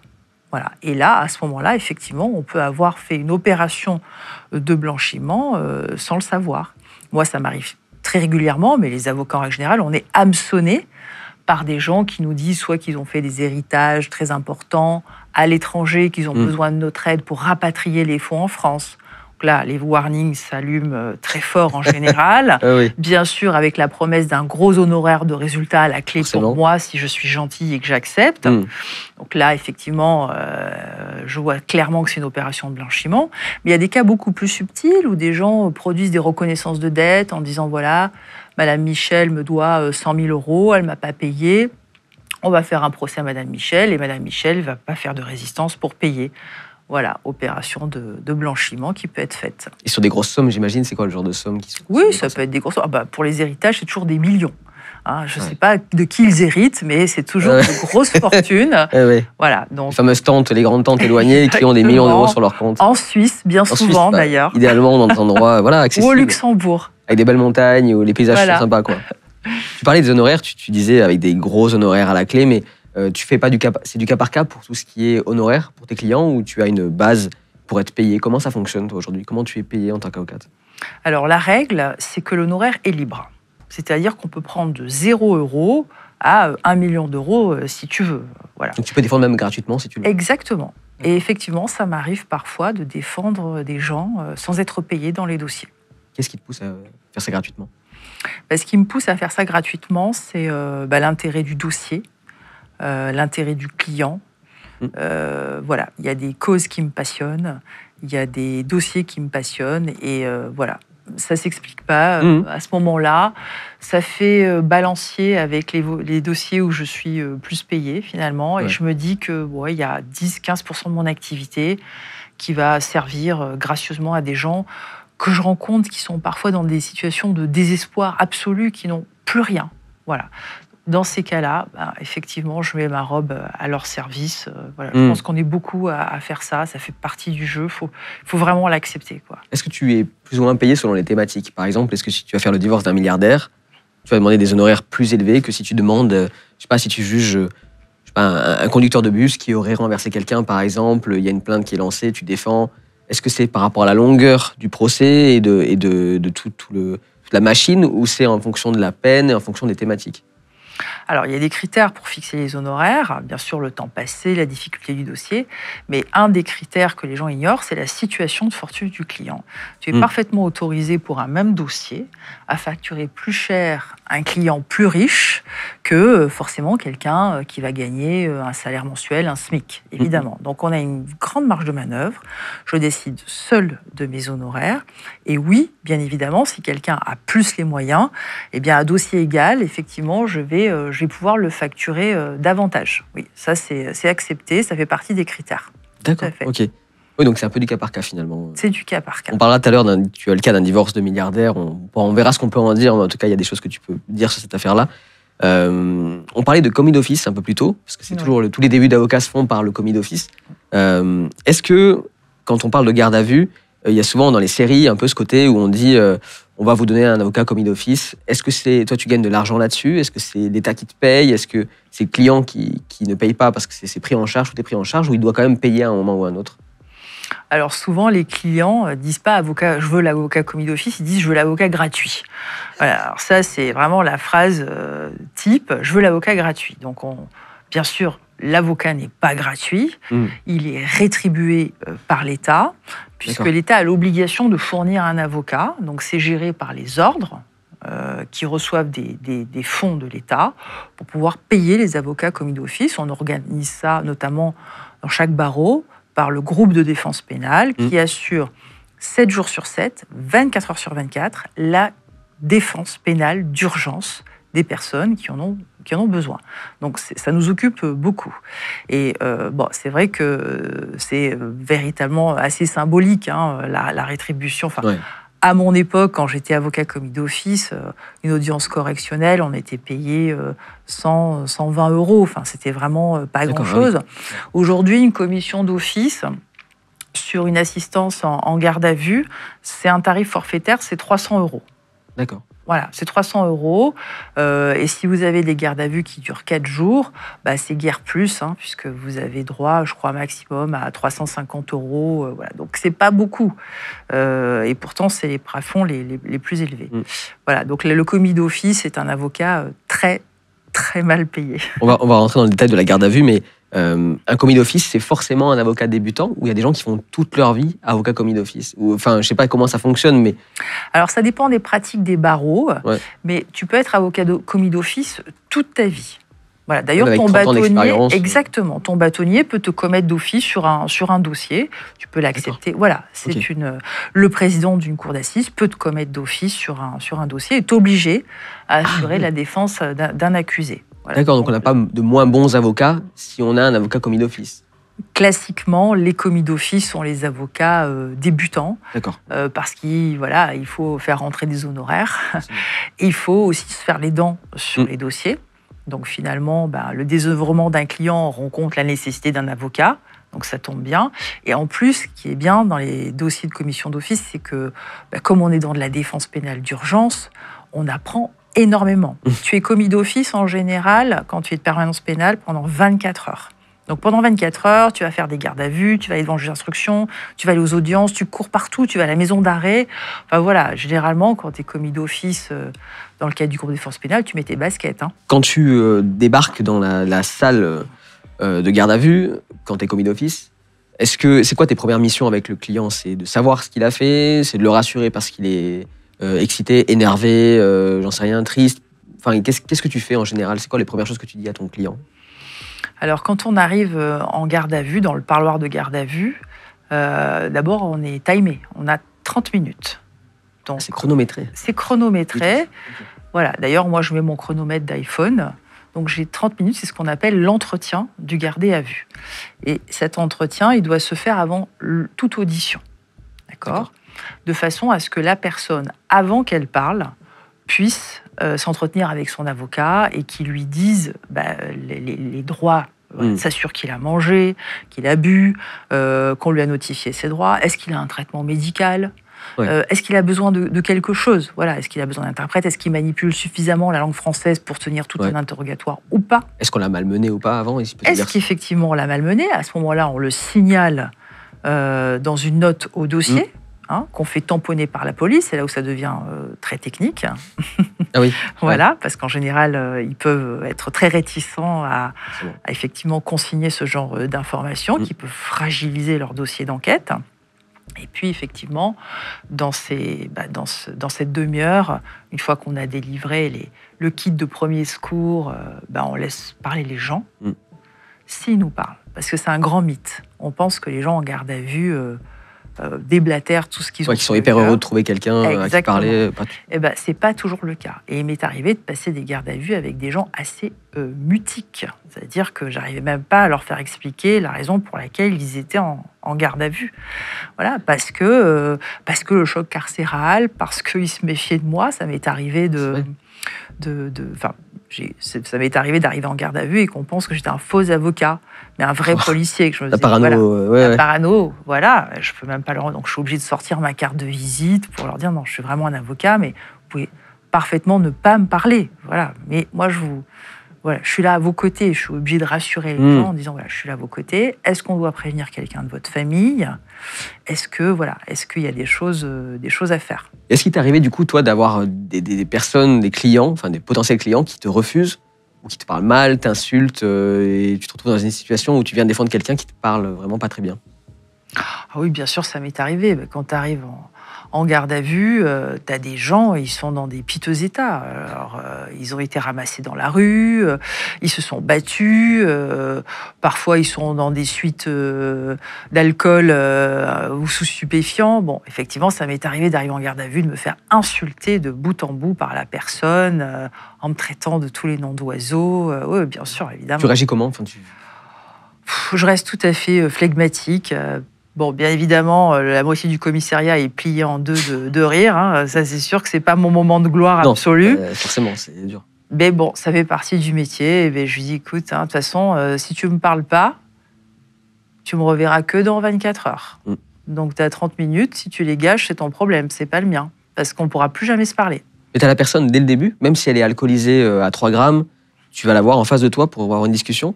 Non, parce que si l'alcoolémie est trop forte, à ce moment-là, elle est mise en cellule de dégrisement. D'accord, et la notification des droits est reportée à l'issue, effectivement, du moment où elle est capable de comprendre ce qu'on lui dit. Quoi. Je comprends. Dans les différentes gardes à vue que tu as pu avoir, il y a eu une affaire qui démarrait comme une extorsion de fonds, avec un potentiel client à défendre, mais qui n'en était pas une du tout. Est-ce que tu peux raconter ce qui s'est passé, à quel moment tu as compris que ce n'était pas juste une extorsion, mais autre chose ? Oui, ça reste une anecdote où j'étais jeune à cette époque-là. J'avais quelques années de bar et elle m'a profondément marquée parce que j'étais au restaurant avec ma famille. Et à l'époque, l'avocat n'assistait qu'à l'entretien du gardé à vue. Il n'assistait pas pendant toute la mesure de gardé à vue. Donc on m'appelle et je dis à tout le monde, écoutez, commencez sans moi, j'en ai pour 30 minutes, je fonce au commissariat, je reviens. C'est une histoire d'extorsion de fonds, j'en ai pas pour longtemps. Et puis j'arrive, je me retrouve face à un jeune homme d'une vingtaine d'années, très lourd, très accablé, qui prend son temps pour me parler et qui me raconte par le menu qu'ils ont apostrophé une prostituée sur la promenade des Anglais. Ils étaient 2, ils étaient dans leur voiture. Et je me dis, mais pourquoi il me raconte tout ça ? Je le sais déjà, c'est une affaire d'extorsion. Ils ont essayé de lui prendre sa recette, quoi, d'extorquer cette prostituée. Et puis en fait, il est en train de m'avouer un crime beaucoup plus grand. Et il me raconte que voilà, ils lui ont sorti une grande lame, un couteau, qu'ils l'ont forcé à monter dans le coffre de la voiture et qu'ils l'ont emmené dans les collines niçoises. Donc je me souviens parce qu'à ce moment-là, les moments de silence pesaient 1 tonne. Je m'attendais à quelque chose d'autre. Et il mettait beaucoup de temps à parler et il me disait oui voilà donc vous êtes monté dans les collines et il me dit oui et qu'est-ce qui s'est passé dans ces collines ? Il me dit on a ouvert le coffre, on a sorti la prostituée du coffre et on l'a violée. Et à ce moment-là, je m'aperçois qu'on n'est plus du tout dans ce dossier d'extorsion de fonds. Alors il me dit pas le mot viol, il dit qu'ils ont fait l'amour. Mais je comprends vu les circonstances, vu qu'elle était séquestrée et sous arme qu'ils l'ont violée. Donc c'est moi qui lui dis, mais donc tu es en train de me dire que tu l'as violée. Et je vois dans ses yeux, à ce moment-là, dans les yeux de ce jeune homme, qu'il est en train de réaliser ce qu'il a fait. Et là, je lui dis, mais c'est plus quelques années de prison que tu encours. Tu as 2 circonstances aggravantes, un viol en réunion, avec arme, tu encours 20 années de réclusion criminelle. Tu vas aller aux assises et tu as 20 ans. Qu'est-ce que tu as fait ? Et donc, je me souviens particulièrement de ce moment-là qui était d'une gravité absolue, où il était en train de réaliser que sa vie ne serait plus jamais comme avant. Voilà. C'est vrai que je suis retournée à mon dîner, le cœur très, très, très lourd, à la fois pour la victime qui avait subi ça et qui était interrogée par ailleurs par les policiers, en même temps que je faisais mon entretien, et pour lui qui allait passer beaucoup d'années en prison. Et ils étaient deux, en fait, finalement, c'est ça. Donc chacun avait son avocat qui finalement apprenait cette histoire-là. Oui, quand tu as deux co-accusés dans des dossiers comme ça, chacun a un avocat parce qu'il peut y avoir des conflits d'intérêts. Ils peuvent s'accuser mutuellement. Donc pour éviter d'avoir ces conflits d'intérêts, c'est toujours mieux de représenter une seule personne pour avoir les mains libres. Et la finalité de cette affaire-là, c'est qu'il avait 20 ans et quelques. Est-ce qu'il a pris de la perpétuité ou est-ce qu'il a pris 20 ans? Alors ça, je ne le sais pas, puisque j'avais été appelée de mémoire dans le cadre du groupe de défense pénale. Donc je ne l'ai pas suivi à terme. Mais oui, je ne serais pas étonnée de savoir qu'effectivement, il a... Ouais.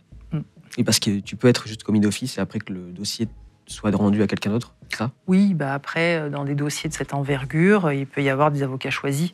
Ouais. Voilà, choisis par la famille, d'autres avocats. C'est quoi les types de garde à vue que tu peux faire à part cette histoire-là qui est dramatique, qui s'est en fait accélérée et qui s'est aggravée au fil de la discussion? Est-ce qu'il y a des gardes à vue où une personne a fait un accident, par exemple de voiture ou autre, qu'elle a fauché quelqu'un, qu'elle a blessé ou tué et qu'en fait tu te rends compte que c'est un meurtre involontaire? Est-ce que tu as ce genre de cas de personnes qui sont en panique totale parce qu'ils ont l'impression que leur vie va être terminée là et que pas forcément?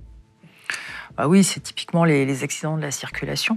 En fait, dans les infractions, il y a les infractions volontaires, c'est-à-dire avec l'intention de commettre une infraction, et puis les infractions involontaires, où l'élément intentionnel est complètement absent. Pour autant, vous pouvez être poursuivi par la loi. L'exemple type, c'est cette garde à vue où je suis appelée. C'est un chauffeur routier qui conduisait un poids lourd, et il va à une intersection. Un motard lancé à pleine vitesse vient s'encastrer dans la partie avant de son camion. Le motard est propulsé, tué sur le coup, et on s'aperçoit que ce motard, c'est un jeune homme de 20 à 25 ans. Voilà. Et il est placé en garde à vue, ce chauffeur poids lourd, parce que, bien évidemment, il encourt pour homicide involontaire 3 ans d'emprisonnement. Donc d'abord, il faut le bilanter, lui faire des tests d'alcoolémie, de stupéfiants, regarder s'il n'a pas violé le code de la route, s'il n'a pas coupé la route. Voilà. Bon. Et là, quand j'arrive en garde à vue, je m'en souviens de cette garde à vue parce que j'ai eu 30 minutes d'entretien avec un homme en pleurs. Véritablement, il avait la main, les mains sur sa tête. Il pleurait toutes les larmes de son corps. Et j'arrivais pas à faire mon travail, j'arrivais pas à lui notifier ses droits, j'arrivais pas à lui dire ce qu'il pouvait dire, pas dire, parce qu'il était dévasté. Il n'arrêtait pas de me dire « j'ai tué un jeune homme ». Et en fait, je me suis retrouvée à lui dire « mais non, vous n'avez certainement tué personne, c'est un hasard absolument horrible qui vous est arrivé ce soir-là ». Mais voilà. Et en fait, c'est dans ces cas-là que je me suis aperçue que je servais absolument à rien en garde à vue, quoi. Oui, selon certains cas, tu n'as pas... Là, vraiment, c'était... Tu n'étais même pas une épaule pour lui, puisqu'il était juste dans un trauma de ce qu'il avait vécu. Et qu'est-ce qu'il a risqué? Qu'est-ce qu'il a pris comme peine? Alors là non plus, je ne sais pas, parce que c'est encore dans le cadre de la commission d'office. Mais voilà, il encourait 3 ans d'emprisonnement ferme. D'accord, ok. Voilà. Si tu tombes sur le cas d'une garde à vue où c'est un mineur qui a été interpellé pour je ne sais quel fait, est-ce que c'est une garde à vue classique? Est-ce que là, on appelle les parents et c'est réglé avec les parents et il repart à la maison? Est-ce que c'est les mêmes process que pour un adulte? Alors non, et heureusement d'ailleurs. Oui. Heureusement. Alors, il y a différentes minorités. Il y a les mineurs de 13 ans, les mineurs de 18 ans.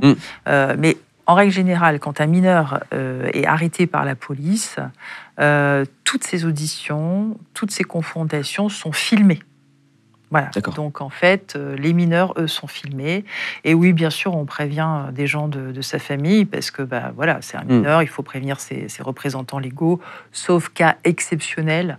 Mais oui, bien sûr, effectivement, en général, ils sont remis à parents après les gardes à vue, sauf cas très très graves, quoi. Oui, j'imagine. Ton métier a plein de facettes. Quand on parle de droit de la famille, il y a plein de choses. Ça englobe du coup les divorces. Ça englobe les plaintes peut-être d'un des membres du couple qui vient signaler qu'il se passe quelque chose d'anormal. Il y a plein de thématiques. Il y a les couples, notamment. tu as eu des secrets révélés par des clientes qui venaient te dire que, je sais pas moi, il y avait eu une action de la part du mari ou de la conjointe qui était potentiellement pas normale, et qui venait se plaindre de quelque chose, et c'est toi qui te rends compte qu'il y a quelque chose à faire, en fait, qu'il y a peut-être des choses très graves derrière. Est-ce que tu gères ce genre de cas? Est-ce qu'on peut venir te voir pour te parler, juste te parler? Ah bah bien sûr. Dans le cadre des dossiers de droit de la famille, là, on rentre dans la sphère privée des gens, dans ce qu'ils ont de plus intime, c'est-à-dire la maison, le mari, l'épouse, les enfants. Donc, venir vous consulter un avocat, déjà, c'est une démarche qui est très pesante pour ces gens-là. Moi, j'ai toutes les histoires dans mon cabinet, parce que chaque couple, chaque famille est différente. J'en ai des très drôles, puis j'en ai des très, très dramatiques. Bien souvent, des femmes qui viennent juste faire un rendez-vous de renseignements pour savoir comment divorcer, qu'est-ce qui se passe pour la maison, pour les enfants. En fait, quand on commence à discuter avec elles, quand elles me décrivent ce qu'elles vivent chez elles, les tyrannies, les insultes, les injures, en fait, le pourquoi de ce divorce, parce que généralement, quand on fait des rendez-vous, c'est une bonne heure, 1h30. C'est long, on a le temps de discuter. Oui. Il y a un moment donné, je leur dis, mais en fait, madame, ce que vous êtes en train de m'expliquer, c'est que vous êtes victime de violences conjugales, vous êtes frappée, vous êtes sous emprise morale, financière, vous êtes, ça m'est arrivé parfois, violée par votre époux. Et en fait, ce que vous me dites, c'est qu'on est dans une physionomie du dossier où il faut vous mettre en sécurité. On n'est plus à même parler de divorce. Là, je dois vous mettre en sécurité. Est-ce que vous êtes d'accord avec ça? Et on retraduit en fait l'information. Voilà. Et bien souvent, les gens n'arrivent pas à le dire d'entrée de jeu. C'est vraiment le travail de l'avocat, j'allais dire, de retraiter cette information pour dire, mais en fait, voilà, prenez la mesure de ce qui vous arrive, monsieur ou madame. Il se trouve que, 90-95% des victimes de violences conjugales sont des femmes, voilà. Et puis des enfants qui sont également les victimes par ricochet.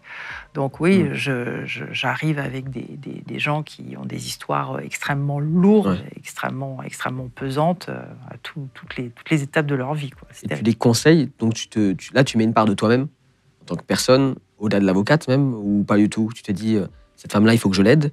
Tu te dis, en tant qu'avocate, cette femme-là, il faut que je l'aide. Est-ce que c'est la femme qui parle ou c'est l'avocate toujours? Est-ce que tu arrives à faire la part des choses entre les deux? Bon, c'est un secret, c'est pas un secret pour mon entourage. Et si on suit mon fil Instagram, tu vas vite apercevoir que je suis féministe dans l'âme. Mais moi, je suis une technicienne du droit. C'est-à-dire que je ne peux pas me laisser submerger par l'émotion de mes clients, parce que sinon, je ne leur sers plus à rien. Si je commence à pleurer avec eux dans le cabinet, c'est la fin. J'ai plus la hauteur de vue que je dois leur amener. Je dois rester froide, je dois rester technique. D'abord, parce que on doit mettre en sécurité des personnes. Donc, on a un certain nombre d'outils à disposition. Il faut que je puisse leur proposer. Il faut que je m'assure qu'ils soient bien d'accord avec ça, parce que des fois, on fait exploser des familles. Enfin, ça a des conséquences terribles. Oui, c'est terrible, ouais. Parfois, je dis aux gens, vous sortez de mon cabinet, vous allez au commissariat, vous allez déposer plainte pour violence, pour attouchement sur les enfants. Ça m'arrive aussi quand le papa ou l'oncle est soupçonné d'attoucher les enfants. Donc on prend des décisions où il n'y a pas de retour en arrière. Donc il faut vraiment que la personne soit d'accord avec ce qu'on va faire. C'est irrémédiable. Donc moi, je ne me positionne pas en tant que femme. Je me positionne vraiment en tant qu'avocat. Voilà, je suis un bras armé. Je suis un technicien du droit et les gens partent de mon cabinet généralement avec des solutions et des actions à mener, quoi. Ouais, bien sûr. Il y a des faits, alors je ne sais pas si c'est la Côte d'Azur qui fait ça, mais comme tu en viens, je te pose la question, mais est-ce qu'il y a des affaires d'extorsion liées à l'argent, par exemple, où tu vas avoir des couples avec une grande différence d'âge, que ce soit dames plus âgées, hommes très jeunes ou l'inverse, où en fait il y a une tentative de mettre un peu sous emprise, de retirer de l'argent. Je crois que j'ai vu des faits divers comme ça dans Nice Matin, qui est le journal local. Est-ce que c'est des choses que tu as pu traiter, toi, comme affaire? Ah oui, non, mais la Côte d'Azur, c'est le département. Pas une réputation, quoi. C'est complètement vrai, bien évidemment. Notamment parce qu'on a Monaco, qui est juste à côté de Nice, où on le sait, il y a quand même la prostitution qui est légale là-bas. Donc il y a un gros marché de prostituées qui rencontre une clientèle consommatrice de ce genre de prestations, j'allais dire. Oui. Voilà. Donc qu'est-ce qui se passe? C'est très simple. C'est que vous avez effectivement des personnes très, très, très fortunées qui, à un moment donné, veulent légitimer le statut de l'escorte régulière, récurrente. Donc, dans ces cas, vous ne pouvez pas arriver dans vos soirées mondaines en disant « je vous présente ma prostituée ». Vous préférez dire « je vous présente ma femme ». Donc, effectivement. Ces femmes qui sont des call girls de luxe, qui effectivement ont souvent de la différence d'âge, mais pas toujours, avec leur client, qui va finalement devenir leur mari, elles se retirent du marché. Voilà, elles se retirent du marché. Donc elles monnaient en fait ce mariage, parce qu'elles ne vont plus produire de chiffre d'affaires. Leur outil de travail, c'est leur corps, quoi. Donc il n'y a plus d'amour en fait. Là, c'est juste un mariage de. Enfin, objectivement, si on parle vraiment sans de côté loi, mais si on arrête sa vocation, enfin, c'est compliqué à imaginer. On arrête, oui, mais on se marie par amour normalement, et ce qui fait que là. Si c'est juste, j'arrête ce marché-là, donc il me faut un marché qui soit intéressant, donc c'est milliardaire. Enfin, mais c'est très courant, c'est récurrent. Donc effectivement, il y a des. J'avais un dossier notamment où cette call girl qui se retirait du marché et épousait cet homme très très riche, milliardaire, et elle avait monnayé donc son passage en mairie à 2,5 millions d'euros. Donc, on avait le chèque au dossier. En plus, il lui avait fait un chèque à l'ancienne, écrit de sa main, qu'elle avait encaissé, effectivement.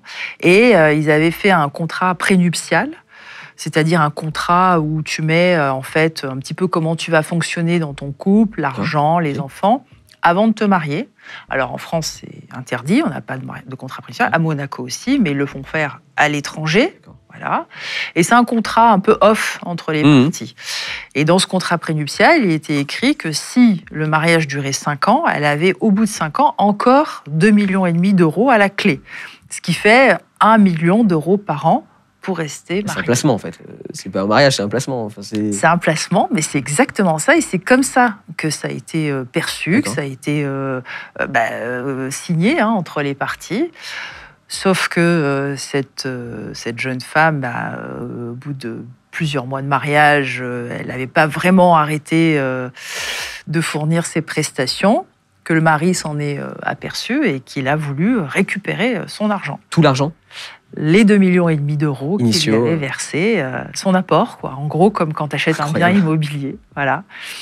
Et voilà. Et donc, ça crée des situations absolument impossibles. Avec des discussions absolument impossibles. Voilà. C'est lui qui a initié la plainte? C'était un divorce? C'était quoi? C'était à la base, c'est ce que tu as géré, c'était un divorce entre eux? En fait, ce qu'il voulait, c'est bien sûr divorcer, mais parallèlement, il voulait récupérer son argent. En fait, c'était une punition. Et pour les avoir rencontrés, puisqu'on a fait un rendez-vous à 4 avec le mari, la femme, son avocat, lui, on s'est aperçu que lui, il était amoureux d'elle. Et qu'en fait, lui fait de lui réclamer ces 2,5 millions dont il savait pertinemment qu'elle les avait réinvestis dans des biens immobiliers, qu'elle ne pouvait pas lui redonner cet argent, qu'elle ne voulait pas surtout, eh bien, c'était une façon de la faire revenir. D'accord. Voilà. Et qu'est-ce qu'elle... C'était quoi? Il voulait la quitter parce que elle était avec un autre homme, il y a eu... c'est une affaire un peu... C'est ça, ce type-là, elle l'avait retrompé? On suppose qu'elle n'avait jamais vraiment arrêté ses activités. Et puis, c'est un petit marché. Donc, en fait, le marché des riches qui consomment des call girls, c'est un petit marché. Tout le monde connaît, tout le monde se connaît. Et je pense que voilà, c'était arrivé à ses oreilles qu'elle n'avait pas complètement... elle n'était pas complètement devenue épouse, ce que lui voulait. Et puis, quand vous êtes aussi riche, vous prenez l'habitude d'acheter tout. Des bateaux, des yachts, des avions, des gens aussi, donc qui sont à vous, quoi. Vous exigez qu'ils vous appartiennent. Voilà, c'est assez la relation basique, humaine en fait, s'arrête un petit peu, quoi. C'est à des années. Tout est mercantile après. Exactement. Est-ce que tu as dû gérer les Pacs aussi? Je crois qu'il y a une affaire avec une dame plus âgée que son mari, enfin la personne à qui elle s'est paxée, mais qui était finalement sous emprise. C'était quoi cette affaire-là? Cette affaire, elle est absolument terrible. Je l'appelle l'affaire de ma petite mamie parce que c'est une femme qui a plus de 75 ans, aujourd'hui. Et en fait, elle avait ni parents, ni enfants, mais elle avait hérité de ses parents. Et puis, elle veut rénover l'appartement de ses parents et elle fait la connaissance d'un entrepreneur en travaux qui a 30 ans de moins qu'elle. D'accord. Et qui sent le plan, qui voit qu'il y a une ouverture et qui commence à se rapprocher d'elle.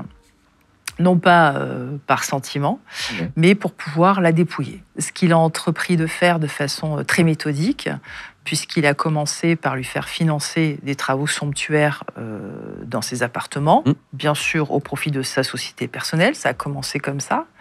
Et puis ensuite, il a voulu qu'il se paxe. Donc, il a été très gentil avec elle et lui a assuré qu'il serait toujours là pour elle. Sur plusieurs mois, années, ça s'est passé? Ça s'est passé assez rapidement, voilà. Il entretenait cette relation platonique avec elle, mais il a senti qu'elle était en demande, elle n'avait pas d'enfant, elle n'avait personne dans sa vie. Et dans ce Pacs, bien évidemment, il lui a fait, il l'a emmené chez le notaire pour qu'il devienne légataire universel de tout son patrimoine. Donc, on avait un testament où il héritait de tout. Et pour finir le tableau, il lui a fait vendre ses biens immobiliers pour s'accaparer le fruit de la vente. Donc aujourd'hui, on a un préjudice qui est presque du million d'euros. Voilà, donc elle s'est retrouvée sur la paille à cause de ce type qui a disparu de la circulation. Après qu'il ait tout pris, quoi. Et cette femme avait des enfants?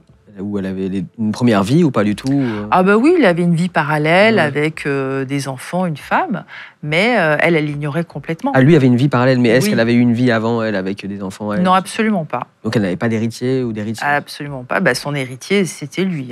Voilà. Et ça, il l'avait bien repéré. Ça aussi, c'est assez fréquent sur la Côte d'Azur. On a beaucoup de personnes âgées, assez fortunées, qui n'ont pas de descendance. Qui sont seuls. Souvent les assistantes ou les auxiliaires de vie qui sont là en fin de vie, comme par hasard, brandissent des testaments au moment où la succession est ouverte. Et cette personne-là n'a pas été retrouvée, l'homme? Si, je lui ai fait déposer plainte au pénal et suite au prochain épisode. D'accord, d'accord. Ok, très bien. Est-ce qu'elle pourra, si on veut parler de moyen terme ou long terme, est-ce qu'elle pourra récupérer tout le préjudice de ce qu'elle a eu? Je ne le crois pas. Je ne pense pas. Je pense qu'il a dilapider l'argent et je pense que, à part avoir une condamnation pénale, je ne suis pas bien sûr de pouvoir lui permettre de retrouver cet argent qui a été... S'il investit dans un bien, par exemple, elle ne peut pas demander à réclamer la propriété de ce bien, par exemple, si on arrive à tracer que l'argent qui lui a pris a servi à ça, elle ne peut pas redevenir propriétaire de ce bien-là? C'est plus complexe parce qu'il s'est servi aussi d'intermédiaire pour la dépouiller. Donc c'est un dossier très complexe. Oh, oui, il y a un enchevêtrement de plein de situations, d'investissement, j'imagine. Exactement. D'accord. Si tu es OK, on parlait un peu plus tôt du fameux happening que je voulais te proposer sur la comparaison entre le droit aux USA et en France. Surtout, en fait, ça nous est venu à l'esprit parce que dans les séries, il y a plein de choses qui se passent. Et on se demandait si c'était pareil dans la vraie vie. Est-ce que c'était des choses qui étaient dérivées des États-Unis, qui ont été mal adaptées ou pas? Il y a plusieurs choses. Par exemple, aux USA, la victime peut témoigner lors d'un procès. Comment ça se passe en France? Alors, en France, il faut savoir que tu n'es victime que si un tribunal l'a décidé ainsi. D'accord? Parce que jusqu'à ce que le tribunal te donne le statut de victime, tu es un plaignant ou une plaignante. Déjà, c'est très important de le préciser. Et c'est à tort qu'on entend dans les médias la victime, parce que c'est un terme journalistique, c'est plus facile. Donc oui, effectivement, la victime peut parfaitement venir à la barre du tribunal pour s'expliquer, mais ce n'est pas une obligation, parce que le procès ne tourne pas autour d'elle. D'accord. Aux USA, un avocat peut crier objection pendant un procès. Est-ce que ça peut se faire en France? Alors, absolument pas. D'ailleurs, si un avocat le faisait, je pense que, forcément, il se couvrirait de ridicule auprès de ses pairs et du tribunal. Mais je te cache pas quand même que quand j'entends certaines âneries de l'autre côté de la barre, parfois, ça me démange de le faire. Oui. J'aimerais bien pouvoir objecter, moi. C'est quoi que tu as vu le plus surprenant, qui t'a fait rire, qui t'a peut-être fait démarrer un fou rire pendant une audience? Une situation qui s'est passée avec une cliente? Un confrère qui a commencé sa plaidoirie en chantant du Johnny Hallyday, allumer le feu, parce qu'il y avait eu un incendie à Lucéram, un village. Voilà, il a commencé sa plaidoirie comme ça. Et là, forcément, l'effet de surprise a bien fonctionné, quoi. Ouais. J'en profite pour embrasser Lucéram, parce qu'il y a une super fête des crèches chaque année, où on peut voir les crèches qui sont mises dans le village. J'embrasse Florimond, mon ami qui vit là-bas. Aux USA, les juges rendent leur jugement en tapant avec un marteau, qui s'appelle gavel, c'est ça? Ouais, un maillet. Un maillet. Ouais. Est-ce que ça existe en France aussi, à la fin d'un jugement, de taper? Ah, pas du tout. Puis alors ça, c'est vraiment les choses. Les gens pensent qu'il y a un maillet en France. D'ailleurs, mes clients me demandent toujours, mais il est où le marteau? Il est où le maillet? Je dis non, en France, ça n'existe pas. C'est une particularité américaine, mais la police de l'audience est faite verbalement. Non, pas du tout. D'accord. Aux USA, grâce au cumul des peines, un accusé peut prendre jusqu'à 400 ans de prison, ou même plus. Comment ça se passe en France? Est-ce qu'il y a un cumul ou finalement, au bout d'un moment, on dit stop? Oui, c'est vrai qu'aux États-Unis, ils cumulent les peines, c'est-à-dire vous répondez de chacune des infractions que vous avez commises. Et j'ai vu qu'il y avait dernièrement un mineur qui avait pris 240 ans de prison. Ce qui fait que cette peine va s'écouler au-delà de sa propre vie. C'est une forme de perpétuité, en fait. Alors en France, ce n'est pas du tout ça. Nous, on pratique la confusion des peines, c'est-à-dire que la peine la plus forte va englober toutes les autres inférieures. Voilà. Ce qu'on appelle quand elles se confondent, non, c'est ça? C'est ça, la confusion des peines. Confusion des peines, ouais. D'accord. Aux USA, il existe des ordonnances d'éloignement. Est-ce que ça existe en France aussi, de demander à ce qu'une personne ne puisse pas venir à tel périmètre de la maison de quelqu'un, par exemple? Alors aux États-Unis, ils ont ce qu'on appelle des ordonnances d'éloignement ou des injonctions d'éloignement. Alors ça, c'est quand on veut se préserver d'une personne dans tout le type dans tous les cas de figure de la vie. Nous, en France, ça n'existe pas. La seule mesure d'éloignement qu'on ait, c'est l'ordonnance de protection, mais c'est dans un cadre très précis. L'ordonnance de protection, c'est une décision de justice qui est rendue par le juge aux affaires familiales si une personne s'estime victime de violences conjugales. Et dans ce cas de figure, en 6 jours, vous pouvez obtenir une décision de justice. Et dans cette décision de justice, il est fait interdiction au conjoint ou à la conjointe ou à l'ex-conjoint d'avoir une interdiction de contact absolue par quelque moyen que ce soit, téléphone, tourner autour du domicile, voilà. Dans ce cas-là, très précisément. Mais en règle générale, non, ça n'existe pas. La dernière que je vais te proposer, c'est aux USA, quand on parle au juge, on doit l'appeler votre honneur. Est-ce que c'est pareil en France? Alors non, pas du tout. En France, c'est monsieur le président ou madame la présidente, mais à chaque audience de comparution immédiate, c'est-à-dire ce qu'on appelait les audiences des flagrants délits avant, eh bien, il y a toujours quelqu'un qui arrive à la barre et qui dit oui, votre honneur. Voilà. Donc ça nous fait toujours rigoler, y compris le président ou la présidente du tribunal. Hein. J'imagine. Parce que les gens sont tellement imprégnés des séries américaines qu'en fait, ils pensent que ça se passe comme ça en France, quoi. On parlait de viol conjugal un peu plus tôt dans l'émission, où tu me disais que des femmes viennent te voir pour des faits peut-être de demande de potentiel divorce, mais qu'il s'avère qu'elles sont victimes de violences, voire de viol conjugal. Est-ce que tu as déjà été amené à défendre des personnes qui sont des peurs ou pas du tout? Oui. Donc moi, je défends les victimes comme les auteurs. J'ai vraiment une appréhension à 360 degrés de ce genre d'infraction. C'est très important pour bien comprendre ce qui se joue.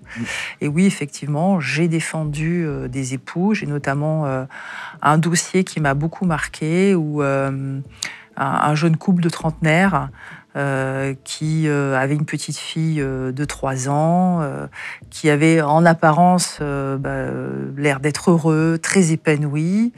Et en fait, du jour au lendemain, Madame a poussé la porte d'un commissariat et a porté plainte contre mon client en expliquant qu'elle avait été violée à 2 reprises par ce dernier.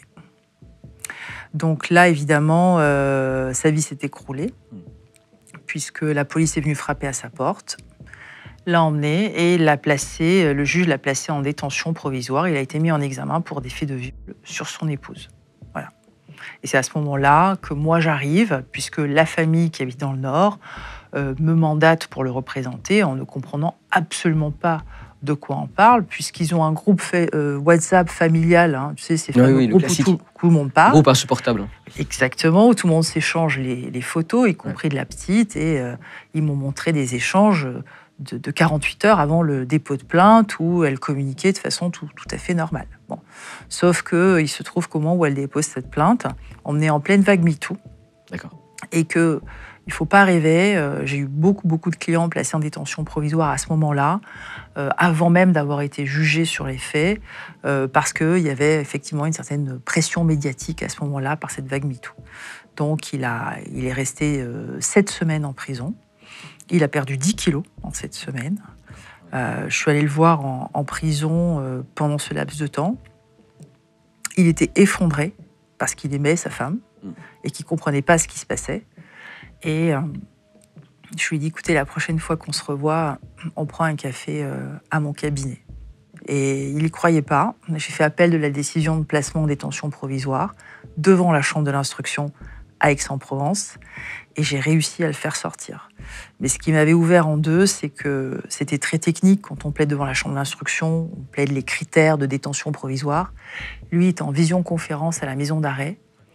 Et pendant 1 heure, il a pleuré derrière l'écran parce qu'il était incapable d'articuler un mot devant la chambre de l'instruction, tellement il était ouvert en deux par cette situation. La finalité, c'est quoi, du coup, de cette histoire? Qu'est-ce qu'il avait fait? Enfin, tout était avéré de ce qu'il avait fait? Alors ça, bien évidemment, on ne le sait jamais dans les dossiers de viol, surtout de viol conjugal, parce que c'est les viols les plus compliqués à prouver. Il faut bien comprendre que le consentement, l'absence de consentement dans les viols, elle est partout. Mais quand vous êtes marié à votre agresseur, que vous avez eu des enfants avec cet agresseur, que vous vous couchez tous les soirs dans le même lit que votre agresseur, c'est quand même très compliqué pour vous de prouver qu'à un moment donné, il vous a violé. Voilà, la preuve de ce viol, c'est très compliqué. Donc, dans ce dossier-là, elle a maintenu ses accusations jusqu'au bout. Il a maintenu ses dénégations jusqu'au bout. Donc, on avait vraiment, on a fait une confrontation dans le bureau du juge d'instruction où on a opposé les versions. Et on s'est aperçu quand même qu'il y avait des incohérences dans les dates, dans ses déclarations. Il y avait aussi des incohérences sur le fait qu'elle disait qu'elle était régulièrement battue alors qu'elle n'avait jamais déposé plainte. Elle n'avait jamais eu de certificat médical alors qu'elle était elle-même médecin. Donc elle savait parfaitement le processus à respecter.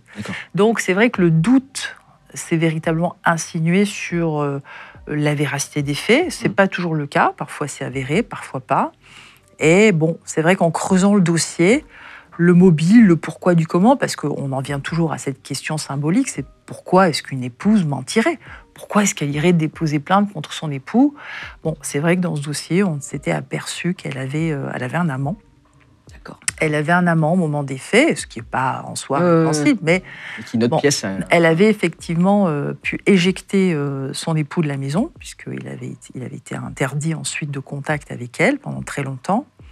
Mais le plus grave de cette histoire, c'est encore pas qu'il soit jeté en prison, c'est qu'il avait été interdit de voir leur fille, leur enfant commun. Et ça, c'était une blessure terrible. Et il a fallu aller se battre devant le juge des affaires familiales pour récupérer des vacances, des week-ends avec l'enfant, ce qu'on avait réussi à faire. Donc, c'est une véritable épreuve. Ce type est sorti essoré de cette mise en examen. Et il n'a pas été poursuivi pour viol, puisque le juge d'instruction a estimé qu'il n'y avait pas d'éléments pour le poursuivre. Donc lui, il est sorti de la vie de sa femme. Ah oui. Il s'est mis avec son amant. Oui, après, chacun a repris sa route. Mais lui, il a eu une expérience judiciaire cuisante.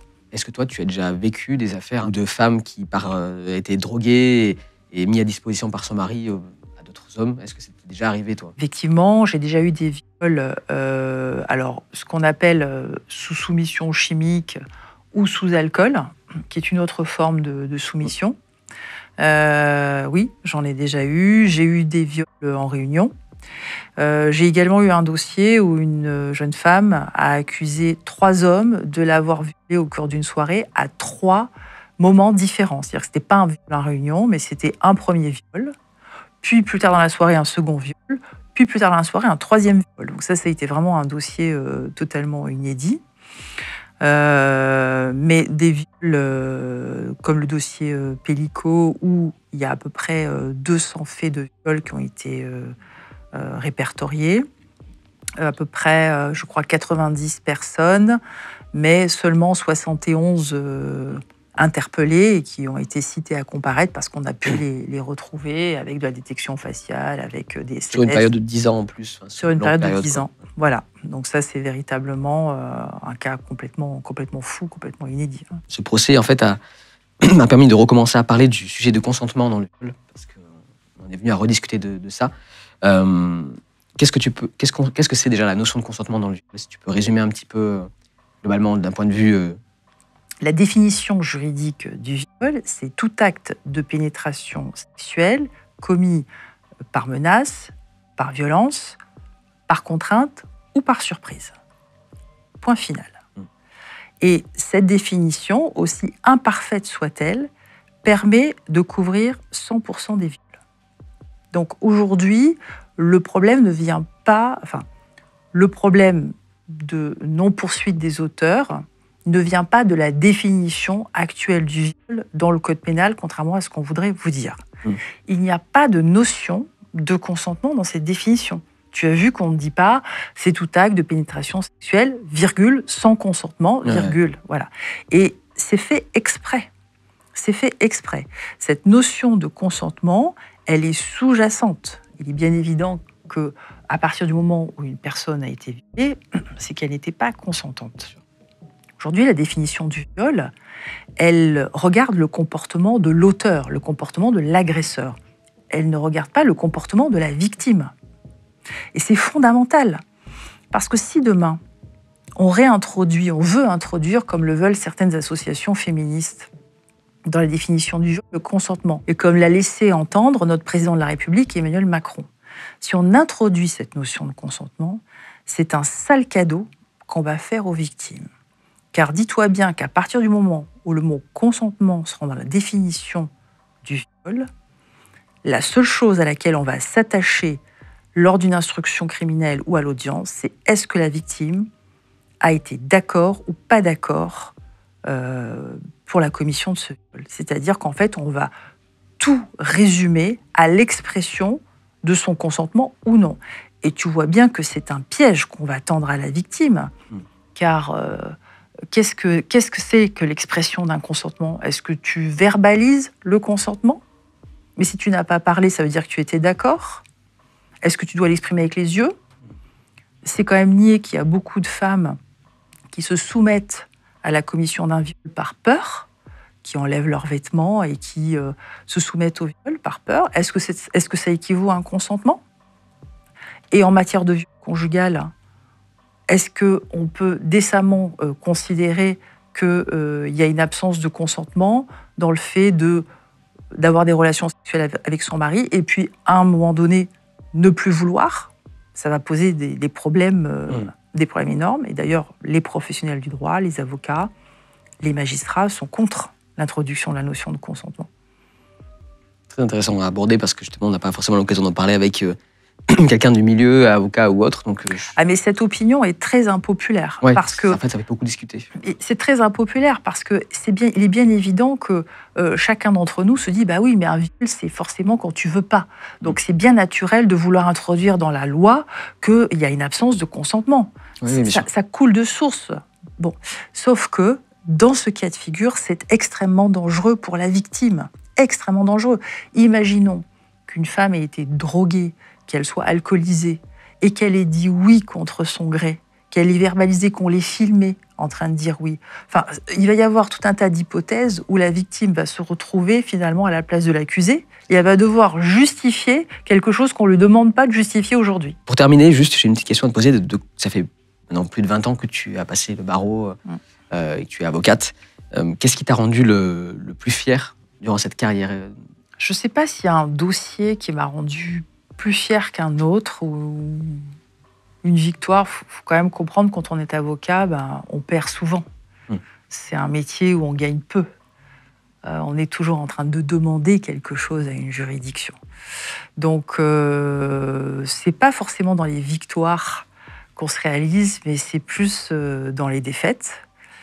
Ce dont je suis fière, c'est que ce métier, il m'a énormément appris sur la nature humaine, mais il m'a beaucoup appris sur moi-même. J'ai la chance de pouvoir dire que j'exerce le plus beau métier du monde, parce que c'est un métier de liberté quasiment absolue. J'ai une liberté de parole à l'audience, je peux tout dire. J'ai une liberté de penser. Et ce qui est très intéressant, c'est que c'est un métier où tu apprends à penser contre toi-même en permanence. C'est-à-dire que là où aujourd'hui, on est toujours en train de stigmatiser dans les médias et juger très vite, pointer le doigt accusateur surtout, toi, il faut que tu fasses l'exact inverse. C'est-à-dire que tu dois toujours te placer de l'autre côté du trottoir et dire, bon ben voilà, moi je pense ça, parce qu'en tant qu'homme, en tant que femme, mais en fait en tant qu'avocat maintenant, il va falloir que je fasse le chemin jusqu'à mon client et que je pense contre moi-même. Voilà, ça c'est vraiment une démarche intellectuelle qui est passionnante. Merci en tout cas Emmanuelle Bardon, donc, qui est avocate, qui est venue nous voir chez Légendes et qui nous a raconté pas mal d'anecdotes. Merci beaucoup à toi. Merci. Si vous avez un métier particulier, si vous avez vécu quelque chose d'assez extraordinaire dans votre vie ou que vous voulez juste venir passer, nous raconter des histoires sur Légendes, vous pouvez nous écrire à l'adresse contact@legendegroup.fr. On sera très heureux de lire les mails. Il y a Charlotte qui est notre programmatrice qui s'occupera de les réceptionner. Merci à tous de nous suivre sur Légendes et je remercie encore une fois Emmanuelle Bardon qui est avocate d'être venue chez nous chez Légendes.